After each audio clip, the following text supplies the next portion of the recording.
Hello everyone. आज हम लोग इस प्रश्न का डिस्कशन करेंगे जो एग्जाम के व्यू से बहुत ही इम्पोर्टेंट होगा। फ्रेंड चलिए आते हैं सीधे प्रश्न पे। तो पहला प्रश्न है, निम्नलिखित में से कौन सा सोडियम का अयस्क नहीं है। आपके पास ऑप्शन है cryolite, Chile saltpetre, global salt, sylvine. तो फ्रेंड इस प्रश्न का राइट आंसर होगा सिल्वीन। यह सोडियम का अयस्क नहीं है, यह पोटेशियम का अयस्क है। अगर फ्रेंड बात किया जाए क्रायोलाइट का फार्मूला क्या होता है, तो इसका फार्मूला होता है Na3AlF6। इसके बाद फ्रेंड चिल्ली सॉल्टपीटर, तो इसे सोडियम एंजाइट भी बोला जाता है या सोडियम नाइट्रेट भी बोला जाता है, तो NaNO3 होता है। अगर ग्लोबल साल्ट की बात किया जाए तो इसका फार्मूला होता है Na2SO4 इंटू 10H2O होता है। अगर इसका रासायनिक नाम बोला जाए तो सोडियम सल्फेट डेकाहाइड्रेट भी कहा जाता है।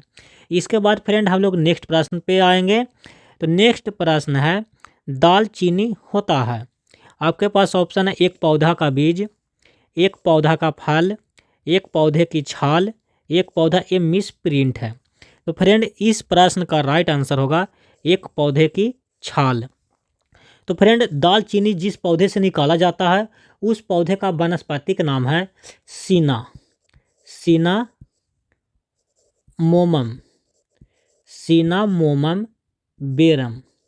सीनामोमम बेरम पेड़ की छाल से ही दालचीनी निकाला जाता है। और फ्रेंड यह पेड़ है जो सदाबहार वन है। कैसा वन है? सदाबहार पेड़ है। सदाबहार पेड़ है। और दालचीनी मुख्य रूप से श्रीलंका में होता है। और फ्रेंड भारत के कुछ हिस्से में जैसे मालाबार तट पे भी दालचीनी का खेती होता है।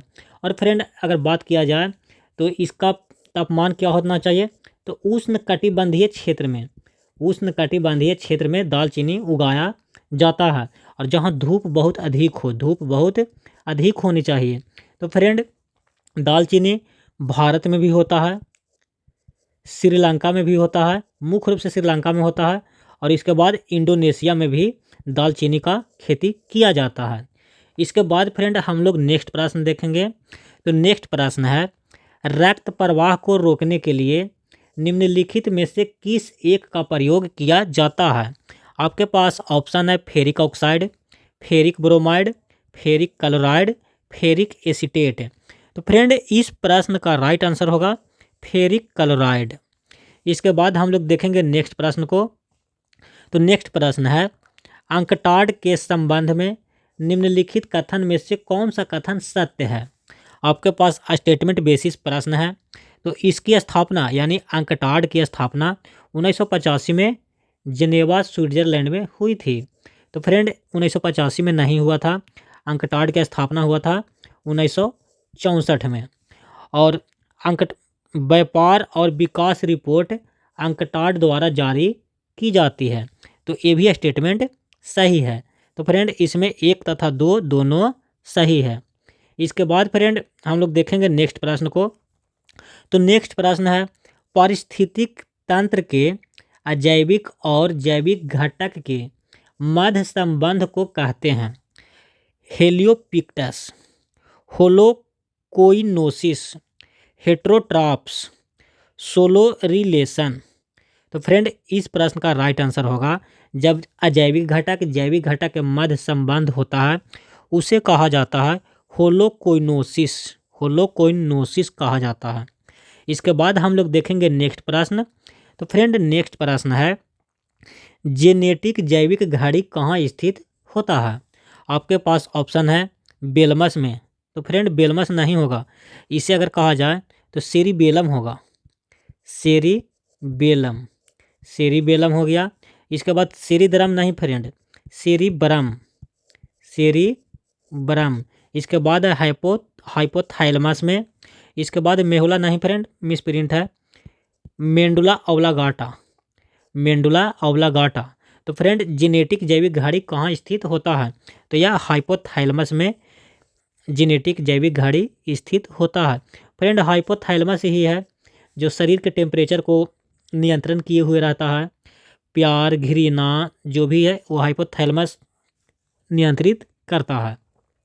इसके बाद फ्रेंड हम लोग देखेंगे नेक्स्ट प्रश्न को। तो नेक्स्ट प्रश्न है, चोल वंश के किस शासक ने नर केसरी की उपाधि धारण की थी? आपके पास ऑप्शन है परांतक प्रथम, राजा राज प्रथम, विजयालय, कारिकाल। तो फ्रेंड इस प्रश्न का राइट आंसर होगा विजयालय ने तंजौर को जीतकर, जब तंजौर को विजयालय ने जीता था तो उस समय नर केसरी की उपाधि धारण किया था। इसके बाद फ्रेंड हम लोग देखेंगे नेक्स्ट प्रश्न को। तो नेक्स्ट प्रश्न है, भूमि विकास बैंक के संदर्भ में असत्य कथन चुने, यानी गलत कथन को चुनना है। तो भारत में सर्वप्रथम 1929 में नागपुर में स्थापित किया गया था, यानी भूमि विकास बैंक 1929 में नागपुर में स्थापित किया गया था। तो ये स्टेटमेंट गलत है, नागपुर में नहीं किया गया था, मद्रास में किया गया था, और हमें गलत कथन को ही चुनना है। वह कृषकों को दीर्घकालीन ऋण प्रदान करता है, यानी भूमि विकास बैंक है जो किसानों को बड़ा ऋण प्रदान करता है। तो ये स्टेटमेंट सही है, हमें चुनना था गलत कथन, तो एक है जो गलत कथन है, यह राइट आंसर होगा। इसके बाद फ्रेंड हम लोग देखेंगे नेक्स्ट प्रश्न को। तो फ्रेंड नेक्स्ट प्रश्न है, सम्राट अशोक के संदर्भ में निम्नलिखित कथन पर विचार कीजिए। तो पहला स्टेटमेंट है, अशोक का पुराणों में अंकित पूरा नाम, यानी अशोक का पुराणों में नाम अशोक वर्धन है। ये स्टेटमेंट सही है, परंतु अपने अभिलेख में उसने अपने व्यक्तिगत नाम का कभी प्रयोग नहीं किया है। लेकिन फ्रेंड अशोक का जो अभिलेख है उसमें नाम का प्रयोग जैसे में प्रियदर्शी ये सब मिलता है किया है, तो ये स्टेटमेंट गलत हो गया। इसके बाद है, भारत में उपलब्ध एकमात्र पूरा लिखित दस्तावेज जिसमें अशोक का नाम का उल्लेख हुआ है और पश्चिमी क्षत्रप रुद्रदामन का अभिलेख है।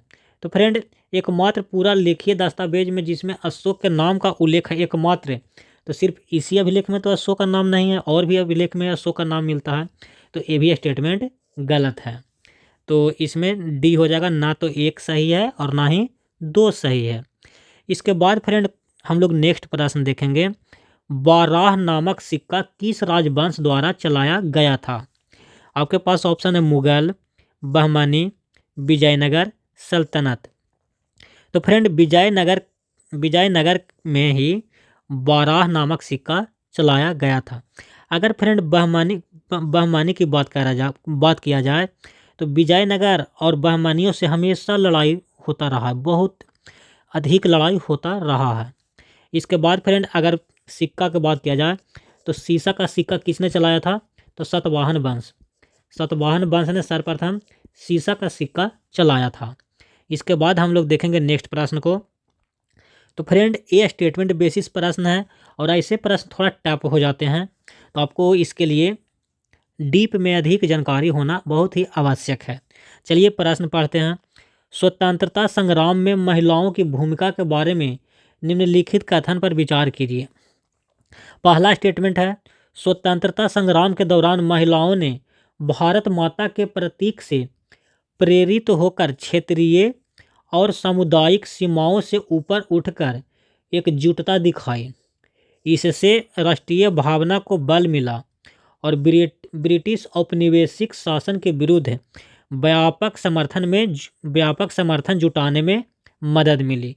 तो फ्रेंड स्वतंत्रता संग्राम के समय ये बात जो हो रहा है फ्रेंड 1942 के समय की बात किया जाए, 1942 की बात किया जा रहा है, तो ये स्टेटमेंट सही है। इसके बाद है नमक सत्याग्रह 1930 में सरोजनी नायडू और कमला नेहरू जैसी हस्तियों ने जुलूस का नेतृत्व किया, नमक की दुकानों पर धरना दिया और ग्रामीण महिलाओं को संगठित किया, जिसमें महिलाएं मुख्य धारा के संघर्ष में शामिल हो गई। तो फ्रेंड ये भी स्टेटमेंट सही है। जब नमक सत्याग्रह सविनय अवज्ञा आंदोलन चल रहा था तो नमक सत्याग्रह के समय सरोजनी नायडू जब महात्मा गांधी जेल में चले जाते हैं तो सरोजनी नायडू ही संभालती है और महिलाओं को जोड़ने का काम करती है, ग्रामीण महिलाओं को जोड़ने का काम करती है, इसीलिए स्टेटमेंट 1 और 2 दोनों सही है। इसके बाद फ्रेंड फिर स्टेटमेंट बेसिस प्रश्न है, भारत छोड़ो आंदोलन के उदय उदय के कारकों के संबंध में निम्नलिखित कथन पर विचार कीजिए। स्टेटमेंट बेसिस प्रश्न थोड़ा टफ हो जाते हैं, तो इसे हड़बड़ाएं नहीं, आराम से इसे पढ़ें। पहला स्टेटमेंट है, ब्रिटेन ने भारतीय नेताओं से परामर्श किए बिना भारत को द्वितीय विश्व युद्ध में शामिल कर लिया। कांग्रेस ने समर्थन के बदले पूर्ण स्वतंत्रता की मांग की, लेकिन ब्रिटेन ने इनकार कर दिया, जिससे व्यापक आक्रोश फैल गया। तो यह स्टेटमेंट सही है कि द्वितीय विश्व युद्ध के समय बिना भारतीय से पूछे, बिना कांग्रेस से पूछे हुए ही सैनिक को उसमें शामिल कर दिया था। इसके बाद बर्मा पर जापान के आक्रमण ने युद्ध को भारत के दरवाजे तक ला दिया, जिससे आक्रमण की आशंका बढ़ गई तथा ब्रिटिश की वापसी की आवश्यकता महसूस होने लगी। तो ये भी स्टेटमेंट सही है। इसके बाद है, क्रिप्स मिशन की विफलता ने गांधी जी को एक निर्णायक संघर्ष के लिए प्रेरित किया, जिसकी परिणति भारत छोड़ो आंदोलन के रूप में हुई। अगर क्रिप्स मिशन ना ही विफलता होता और ना ही भारत छोड़ो आंदोलन की शुरुआत होती, तो फ्रेंड ये भी स्टेटमेंट सही है। तो इसका राइट आंसर हो जाएगा 1, 2, 3, यानी सभी स्टेटमेंट सही है। इसके बाद फ्रेंड हम लोग नेक्स्ट प्रश्न देखेंगे। केंद्र सरकार निम्नलिखित में से किस निधि या लेखा से धन की निकासी संसद के अनुमति के बिना भी कर सकती है? आपके पास ऑप्शन है, भारत की संचित निधि, भारत की आकस्मिकता निधि, लोक लेखा। तो फ्रेंड इस प्रश्न का राइट आंसर हो जाएगा 2 और 3। भारत की आकस्मिकता निधि और लोक लेखा समिति से बिना संसद के अनुमति के बिना पैसा निकाल सकता है। इसके बाद हम लोग देखेंगे नेक्स्ट प्रश्न को। तो फ्रेंड नेक्स्ट प्रश्न है, सितंबर 2025 को नई दिल्ली में 71वें राष्ट्रीय फिल्म पुरस्कार वितरण समारोह में किसे वर्ष 2023 के लिए दादा साहेब फाल्के पुरस्कार से सम्मानित किया गया है? आपके पास ऑप्शन है, मिथुन चक्रवर्ती, मोहनलाल, वहीदा रहमान, रजनीकांत। तो इसका राइट आंसर हो जाएगा जगमोहन लाल। इसका पूरा नाम क्या था? जगमोहन लाल था। इसके बाद नेक्स्ट प्रश्न है, किस राज्य सरकार द्वारा महिलाओं की सामाजिक आर्थिक सशक्तिकरण के लिए दीनदयाल लाडो लक्ष्मी योजना प्रारंभ की है? तो ये प्रारंभ किया गया हरियाणा राज्य द्वारा किया गया है। इसके बाद फ्रेंड प्रश्न है, नवनिर्वाचित उपराष्ट्रपति सीपी राधाकृष्णन के संबंध में सही नहीं है, यानी उपराष्ट्रपति सीपी राधाकृष्णन के संबंध में सही नहीं है, यानी गलत कथन को चुनना है। तो फ्रेंड इनका पूरा नाम चंद्रपुरम पोन्नुसामी राधाकृष्णन है। तो ये स्टेटमेंट सही है। इन्होंने कुल 152 मतों से विपक्षी उम्मीदवार को हराया। ये भी स्टेटमेंट सही है। व्यक्ति के रूप से वह देश के 17वें उपराष्ट्रपति हैं। तो ये गलत है, ये 15वें उपराष्ट्रपति हैं। अगर व्यक्ति ऐसे तो 17वें उपराष्ट्रपति हो गए, 17वें उपराष्ट्रपति होंगे, लेकिन बोल रहा है व्यक्ति के रूप से। तो क्या हुआ था कि हामिद अंसारी ये सब 2 बार उपराष्ट्रपति बन गए हैं, तो इसीलिए व्यक्तिगत के रूप से 15वें उपराष्ट्रपति हैं। इसके बाद है, 12 सितंबर 2025 को राष्ट्रपति द्रौपदी मुर्मू ने उन्हें पद की शपथ दिलाई। तो ये स्टेटमेंट सही है। यहाँ चुनना था गलत कथन, तो गलत कथन सी है। सी है जो क्या है? गलत कथन है। इसके बाद फ्रेंड हम लोग नेक्स्ट प्रश्न देखेंगे।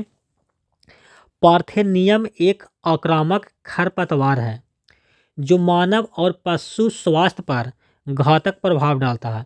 जो मानव और पशु के स्वास्थ्य पर घातक प्रभाव डालता है। यह निम्नलिखित में से किस वन जीव अभयारण्य के लिए खतरा बनती जा रही है? आपके पास ऑप्शन है, पोबीतारो वन जीव अभयारण्य कहाँ में है? असम में है। अचानककर वन जीव अभयारण्य छत्तीसगढ़ में है। राजाजी राष्ट्रीय पार्क उत्तराखंड में है। नैरोबी राष्ट्रीय पार्क केन्या में है। तो इसका राइट आंसर होना चाहिए सभी, यानी सभी को प्रभावित कर रहा है। इसके बाद हम लोग देखेंगे नेक्स्ट प्रश्न को। तो नेक्स्ट प्रश्न है, अभी हाल ही में भारत के किस जैव मंडल रिजर्व को यूनेस्को के world network of biosphere reserve में शामिल किया गया है? आपके पास ऑप्शन है, शीत रेगिस्तान जैव मंडल, इसी को बोला जाता है कोल्ड डिजर्ट जैव मंडल रिजर्व हिमाचल प्रदेश में है। कच्छ का रण गुजरात, शेषाचलम पहाड़ी जैव मंडल आंध्र प्रदेश, डिब्रू साइखोवा जयमंडल असम। तो इसका राइट आंसर होगा कोल्ड डिजर्ट जो हिमाचल प्रदेश में है। इसके बाद हम लोग देखेंगे नेक्स्ट प्रश्न को। तो फ्रेंड नेक्स्ट प्रश्न है, भारत में रामसर नाम स्थलों के संदर्भ में निम्नलिखित कथन पर विचार कीजिए। गोकुल जलाशय बक्सर बिहार तथा उदयपुर झील पश्चिमी चंपारण बिहार को रामसर नाम स्थल घोषित किया गया है। तो यह स्टेटमेंट सही है। इसके बाद भारत में रामसर नाम स्थलों की संख्या 93 हो गई है, ये भी स्टेटमेंट सही है। तो इसका राइट आंसर हो जाएगा दोनों। इसके बाद फ्रेंड हम लोग देखेंगे नेक्स्ट प्रश्न को, ये भी स्टेटमेंट बेसिस प्रश्न है। तो फ्रेंड स्टेटमेंट बेसिस प्रश्न थोड़ा कंसेप्ट क्लियर रखना पड़ता है। तो चलिए स्टेटमेंट बेसिस प्रश्न को पढ़ते हैं। औरंगजेब की नीतियों के संदर्भ में निम्नलिखित कथन पर विचार कीजिए। आपके पास ऑप्शन है, स्टेटमेंट है, औरंगजेब ने मनसबदारों की वित्तीय स्वायत्तता पर अंकुश लगाया, जिससे वे केंद्रीय कोष पर निर्भर हो गए तथा धोखाधड़ी को रोकने के लिए दाग प्रथा और सैनिक पहचान प्रणालियों के माध्यम से सैन्य दक्षता में वृद्धि की। तो यह स्टेटमेंट गलत है। इसके बाद है सेकेंड स्टेटमेंट, वर्ष 1679 में औरंगजेब ने एक फरमान जारी कर 1679 में औरंगजेब ने एक फरमान जारी कर काशी विश्वनाथ मंदिर जो वाराणसी में है और केशव देव मंदिर जो मथुरा में है सहित प्रमुख हिंदू मंदिर को ध्वस्त करने का आदेश दिया। यह स्टेटमेंट सही है। इसके बाद है उसने राजस्व संग्रह की जब्त प्रणाली जारी रखी, जिसने फसल की विफलता के बावजूद उच्च कर लगाए, जिससे किसान संकटग्रस्त हो गए और खदानों की कमी हो गई। सिंचाई और कृषि सुधार में निवेश की कमी से आर्थिक स्थिरता और खराब हो गई। तो ये भी स्टेटमेंट सही है। तो इसमें कह रहा है कि कौन सा उपयुक्त कथनों में से कौन सा सही है। तो 2 और 3 यानी सी राइट आंसर है। इसके बाद है फ्रेंड नोट पॉइंट जो इस समय चर्चित में रहा है। एक है बारह टांगा ज्वालामुखी अंडमान और निकोबार द्वीप समूह के बाराटांग द्वीप पर स्थित भारत का एकमात्र ज्ञात मिट्टी का ज्वालामुखी है। आपसे प्रश्न पूछेगा बाराटांग ज्वालामुखी क्या चीज़ से बना है, तो एकमात्र मिट्टी का ज्वालामुखी है और यह कहाँ में है, अंडमान और निकोबार में है। यह लावा उगलने वाले पारंपरिक ज्वालामुखी के विपरीत मीथेन जैसे गैस के कारण मिट्टी और गाद को ऊपर फेंकता है।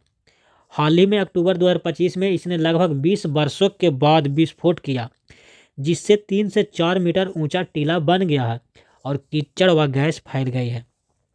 तो फ्रेंड आपसे पूछेगा बाराटांग ज्वालामुखी किस चीज़ से बना हुआ है, तो मिट्टी से बना हुआ है। मिट्टी का ज्वालामुखी है जो फट चुका है और कहाँ में है, तो अंडमान निकोबार में है। और यहाँ पे ही एक रहती है जाति जारवा जनजाति इसी जगह पे रहती है। इसके बाद हम लोग नेक्स्ट पॉइंट देखेंगे, सिर्फ चर्चा में रहा है जो बितरा द्वीप भारत के केंद्र शासित प्रदेश लक्षद्वीप का सबसे छोटा बसा हुआ द्वीप है। यह अरब सागर में स्थित है। अब देखिए बितरा द्वीप है जो चर्चा में क्यों आया है, तो देखिए इसकी रणनीति स्थिति इसे अंतर्राष्ट्रीय नौवहन मार्गों की निगरानी और अरब सागर में भारत की सुरक्षा एजेंसियों के लिए महत्वपूर्ण बनाती है। इसीलिए ही बितरा द्वीप चर्चा में आया था। तो आपसे प्रश्न पूछा जाएगा कि बितरा द्वीप कहाँ है, तो लक्षद्वीप में है। इसके बाद फ्रेंड नेक्स्ट पॉइंट है अल्जीरिया अफ्रीका का सबसे बड़ा देश है और यह न्यू डेवलपमेंट बैंक का 9वां सदस्य देश बना है। और अल्जीरिया की क्या है मतलब अर्थव्यवस्था कैसा बना रहता है, तो अल्जीरिया की अर्थव्यवस्था पेट्रोलियम और प्राकृतिक गैस के निर्यात पर निर्भर है। फ्रेंड अल्जीरिया जो है वह सहारा रेगिस्तान से ढका हुआ है। तो अफ्रीका का सबसे बड़ा देश अल्जीरिया है। तो फ्रेंड इतने चर्चित पॉइंट थे, हमने बहुत सारे प्रश्नों का डिस्कशन किया। और फ्रेंड हम जो प्रश्न करवाते हैं वो थोड़ा टफ ही होता है, क्योंकि ऐसे प्रश्न में जब कंसेप्ट आपका क्लियर रहेगा तो आप लोग हर तरह के प्रश्न को बनाएंगे। जैसे में आप ही से डायरेक्ट प्रश्न आ जाता पोबी तोरा वन जीव अभयारण्य कहाँ में था, असम में आराम से बना पाते। तो फ्रेंड इतना ही, जय हिंद।